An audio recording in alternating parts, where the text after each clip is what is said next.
जय श्री राधे राधे, जय माता दी। दोस्तों, कैसे हैं आप लोग? आशा करती हूँ आप लोग बहुत ही अच्छे होंगे। आपके अपने चैनल राधे राधे में आप सबका बहुत बहुत स्वागत है। अगहन के बचे दिनों में करें श्री कृष्ण के इस स्तोत्र का पाठ, बन जाते हैं संतान प्राप्ति के योग। दोस्तों, मार्गशीर्ष मास को भगवान श्री कृष्ण का स्वरूप माना जाता है। इस दिन भगवान श्री कृष्ण दामोदर अष्टकम का पाठ संतान प्राप्ति के लिए विशेष फलदायी होता है। कथा के अनुसार श्री कृष्ण ने माता यशोदा द्वारा पेट में रस्सी से बांधे जाने के बाद कुबेर के पुत्रों को मोक्ष दिलाया था। दोस्तों, ऐसा कोई दंपति नहीं है जो संतान नहीं चाहता है, और जो चाहते हैं वो इस स्तोत्र का पाठ जरूर करें, और नहीं कर सकते तो सुने। करने और सुनने का बराबर ही फल होता है। दोस्तों, मैं अपने हर वीडियो में यही बताती हूँ कि जितना पाठ करने का महत्व है उतना सुनने का भी होता है। दोस्तों, हर दंपति अपने जो बच्चे जिसको नहीं है वो उनको पुत्र की प्राप्ति होती है, और जिनको है उनके पुत्रों की रक्षा होती है इस स्तोत्र का पाठ करने से। तो इसमें मैं आपको हिंदी और संस्कृत दोनों बताती हूँ, आप लोग ध्यान से सुनिएगा। ज्यादातर हिंदी में ही ज्यादा लोग समझते हैं, लेकिन मैं इसमें जैसे दिया गया है मैं वैसे पाठ करना चाहती हूँ, इसलिए आपको करके बता रही हूँ। आप लोग ध्यान से जरूर सुनिएगा। अगहन मास अपनी समाप्ति की ओर है। पुराणों में इस हिंदी महीने को मार्गशीर्ष कहा गया है, और माना जाता है कि यह महीना साक्षात भगवान श्री कृष्ण का स्वरूप है, इसलिए इसे महीने की मान्यता श्री कृष्ण के रूप में ही की गई जाती है। श्री कृष्ण ने खुद ही गीता में जब भगवान श्री कृष्ण अर्जुन को से सृष्टि में मौजूद अपने सभी स्वरूपों का वर्णन करते हैं तो कहते हैं कि मासों में मैं मार्गशीर्ष मास हूँ। इस महीने में भगवान श्री कृष्ण की अलग अलग लीलाओं से जुड़े स्तोत्र के पाठ को अपनी दैनिक पूजा में आप लोग अगर शामिल कर लें तो इससे बहुत ही लाभ होता है, और इससे बहुत अच्छा होता है। भगवान के प्रति हमारा जुड़ाव और भी अधिक बढ़ जाता है। तो संतान प्राप्ति का खास उपाय है दोस्तों, भगवान जो लिखा है वो मैं बता रही हूँ, और विश्वास रख के जो करेंगे उनको लाभ भी अवश्य होगा। संतान प्राप्ति के इच्छुक दंपति को इस महीने श्री कृष्ण के विशेष दामोदर अष्टकम का पाठ करना चाहिए। यह 8 श्लोकों की एक श्रृंखला है जिसमें श्री कृष्ण के बालपन की उस लीला का वर्णन है जब वह माता के यशोदा के माखन से भरे कई घड़ों को फोड़ डालते हैं और उन्हें परेशान करते हैं। तब माता उन्हें एक भारी ओखली में बांध देती हैं। दामोदर स्वरूप की कथा वहीं से शुरू होती है। तो तब बाल श्री कृष्ण खुद को उस ओखल समेत घसीट कर आंगन में ले जाते हैं, जहां पर बहुत प्राचीन काल से 2 यमलार्जुन के पेड़ खड़े होते हैं। बाल कृष्ण उन दोनों पेड़ों के बीच उखल फंसाकर जोर की टक्कर मारते हैं, जिससे दोनों पेड़ गिर गए, और तभी एक चमत्कार होता है दोस्तों। वहां पर 2 दिव्य देव पुरुष प्रकट हो जाते हैं। असल में ये दोनों धन के स्वामी और देवताओं की सभा में स्थान पाने वाले यक्षों के अधिपति कुबेर के पुत्र थे। इनका नाम मणिग्रीव और नलकुंवर था। एक बार दोनों ने ही देवर्षि नारद के साथ अभिष्टता का व्यवहार किया था। जब बहुत समझाने पर भी दोनों नहीं माने, तब नारद जी ने उन्हें श्राप देकर वृक्ष में बदल दिया था। कुबेर के दोनों पुत्रों को क्यों मिला था श्राप? कई युगों के से वृक्ष बने कुबेर के पुत्र इसी पल की प्रतीक्षा में थे कि कब भगवान श्री कृष्ण उन्हें बाल रूप में आकर देवलीला के जरिए इस शाप से मुक्ति दिलाएंगे। श्री कृष्ण ने अपने इसी दामोदर स्वरूप में, जिसमें उनकी अवस्था 3 वर्ष की होने को है दोस्तों, होने को है, हुई नहीं, घुंघराले धूल में सने बालों के साथ आंगन में घुटनों बन। दोस्तों, सुन के ही कितना मनोहर लगता है वो दृश्य, और कैसे भगवान घुटनों के बल चलते हुए ओखल को खींचते हुए ले जाते हैं। ब्रह्मा ने इसे दृश्य को देखा तो प्रेम से उनके आंखों से आंसू बहने लगे। उन्होंने श्री कृष्ण के इस रूप को दामोदर कहा। उनकी ही प्रेरणा से दामोदर भगवान का देवताओं ने स्थापन किया।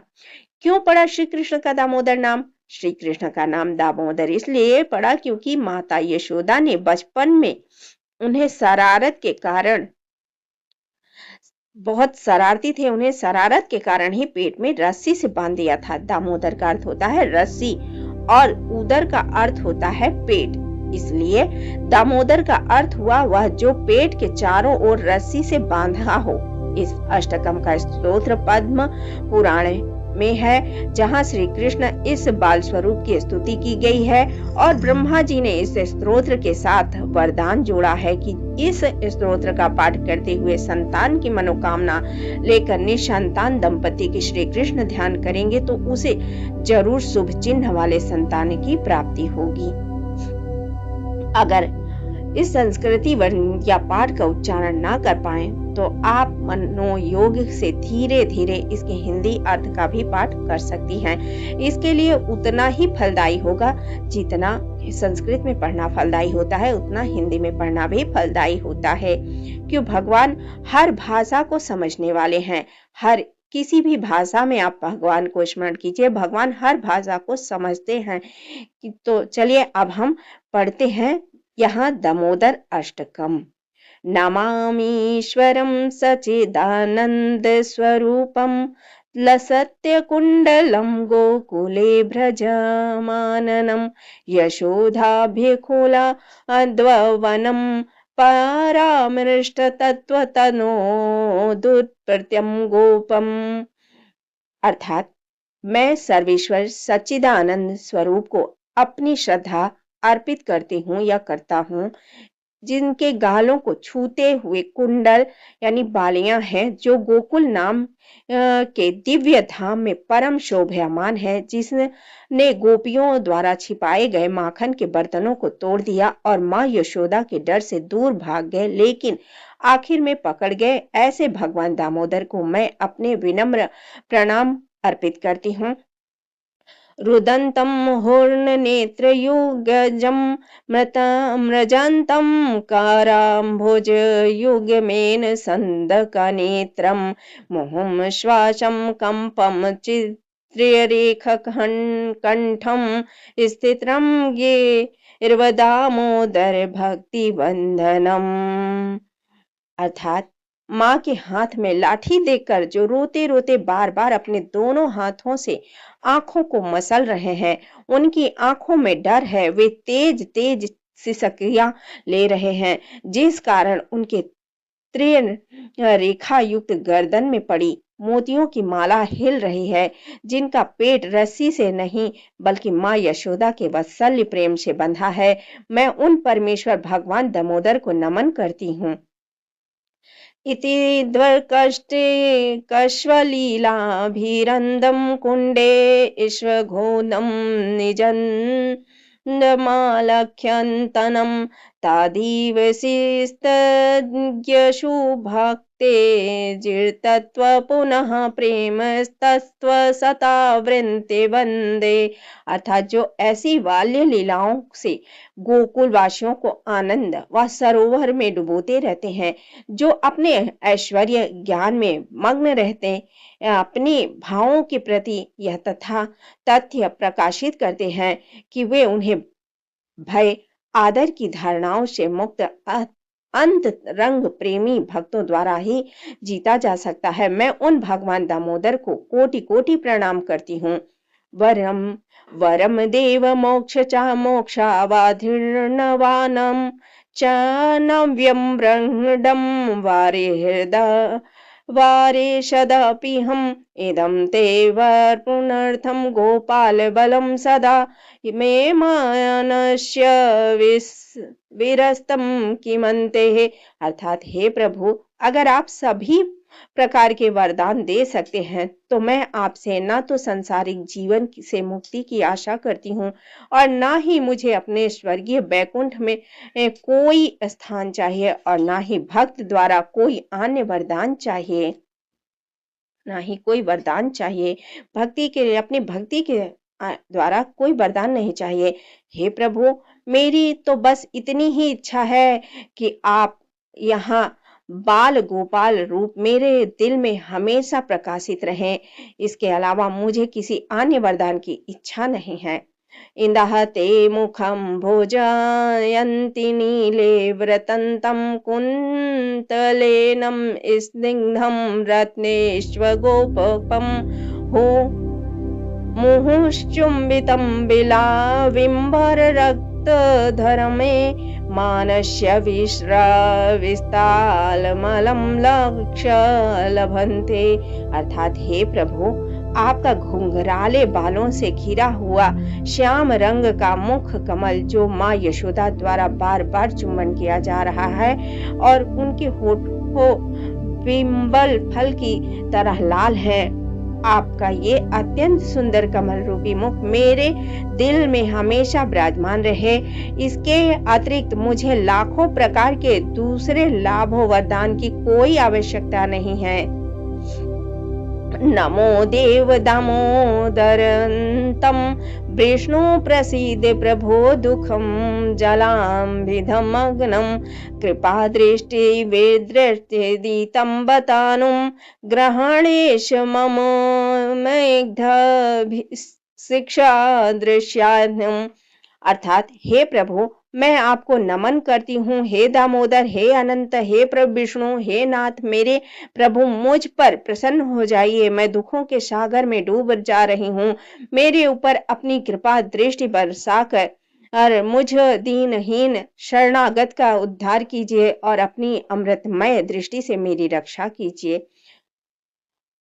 कुबेरात्मजो बन्धमूर्तयो यद्वतं तत्त्वमोचितं भक्ति भजो कृतुं च तत्त्वं प्रेम भक्तिष्वकं मे प्रयक्षतं न मोक्षे ग्रहो में स्थिति दामोदर हे अर्थात हे भगवान दामोदर, जिस प्रकार आपने माता यशोदा द्वारा ओखल में बांधने के बाद भी कुबेर के पुत्रों मणिग्रीव तथा नलकुबर को मोक्ष दिया, वे एक पेड़ में होने के अभिशाप से मुक्त हो गए और आपकी प्रेम पूर्ण भक्ति के लिए आपकी शरण में आ गए। उसी प्रकार मुझे भी अपनी प्रेम भक्ति प्रदान कर दीजिए। यही मेरा एकमात्र आग्रह है। मुझे किसी भी प्रकार के मोक्ष की और कोई इच्छा नहीं है। नमस्ते तु दग्मग्ने स्फुरेदित्यं धने में त्वदीपोदरा यथा विश्वस्य धनेने नमो राधिका त्वदीपाय प्रियाय नमो नान्तलीलाय देवाय तुभ्यम। अर्थात हे भगवान दामोदर, मैं सबसे पहले उस दीप्तिमान ऋषि को प्रणाम करती हूँ जिसने आपके पेट उदर को बांध दिया था, जहां से भगवान ब्रह्मा जी ने पूरे ब्रह्मांड का निर्माण किया था। उनकी प्रिय राधा रानी, ब्रह्मा जी ने जो पूरे ब्रह्मांड का निर्माण किया था, उनकी भी प्रिय राधा रानी के चरण कमलों को मैं कई बार नमन करती हूँ और अनंत लीलाएं करने वाले आप परमेश्वर को मेरा प्रणाम स्वीकार हो। दामोदर अष्टकम के पाठ प्रणाम स्वीकार हो। दामोदर अष्टकम पाठ के लाभ दोस्तों, अब ये पाठ यहाँ पे पूर्ण होता है और पाठ में यदि कोई त्रुटि हो तो मैं उसके लिए क्षमा चाहती हूँ, क्योंकि मैं ये जो पाठ कर रही हूँ मैं भी पहली बार ही कर रही हूँ और मुझे ऐसा लगा कि ये दामोदर पाठ मुझे देना चाहिए, इसलिए मैं दे रही हूँ। और ये भी आशा करती हूँ कि मेरे त्रुटियों को, इसमें जो फायदे हैं उसका ध्यान करेंगे और त्रुटियों पे ध्यान ना करते हुए मैं इसको लाइक और सब्सक्राइब भी लोग करेंगे। ये भगवान दामोदर का संतान प्राप्ति के लिए है। तो दामोदर अष्टकम के पाठ के लाभ भी इसमें बहुत है दोस्तों, जिसके लिए मैंने इसे देना उचित समझा। शास्त्रों के अनुसार कार्तिक और अगहन मास में दामोदर अष्टकम का पाठ करने से भगवान श्री कृष्ण जी की विशेष कृपा प्राप्त होती है। दामोदर अष्टकम के जाप के साथ रोजाना तुलसी जी के समक्ष दीप दान करने से मनोकामना पूर्ण हो जाती है। दामोदर अष्टकम का जाप करने से जीवन साथी के साथ प्रेम संबंध में मधुरता आती है और साथ ही संतान प्राप्ति के योग भी बनते हैं। दोस्तों, इतना ही नहीं, घर में कोई व्याधियां नहीं आती, कोई भी परेशानी नहीं आती और सारे संकटों का नाश होता है। साथ ही भगवान श्री कृष्ण का आशीर्वाद मिलता है। जैसे भगवान श्री कृष्ण ने उन दोनों कुबेर के पुत्रों का उद्धार किया, उसी तरह सारे संकटों से भगवान उद्धार कर देते हैं, क्योंकि ये इतना चमत्कारी पाठ है जिसे स्वयं ब्रह्मा जी ने स्वीकार किया है। जो जिनकी आराधना स्वयं भगवान ब्रह्मा जी करते हैं, वो राधा रानी जिनसे भगवान श्री कृष्ण प्रेम करते हैं और राधा रानी उनसे प्रेम करती हैं। दोस्तों, तो इसमें हमने आपको जो भी बताया एकदम लिखित बात बताई है, पुराणों में वेदों में इसका पाठ लिखा हुआ है। तो आशा करती हूँ आप लोगों को ये जानकारी जरूर पसंद आएगी और इससे आप लोगों को लाभ भी होगा। तो यहीं पे हम वीडियो को समाप्त करते हैं और ये उम्मीद भी रखते हैं कि आप लोग लाइक सब्सक्राइब जरूर करेंगे। तो अगर वीडियो पसंद आता है तो लाइक सब्सक्राइब कीजिए और प्रेम से जय श्री दामोदर।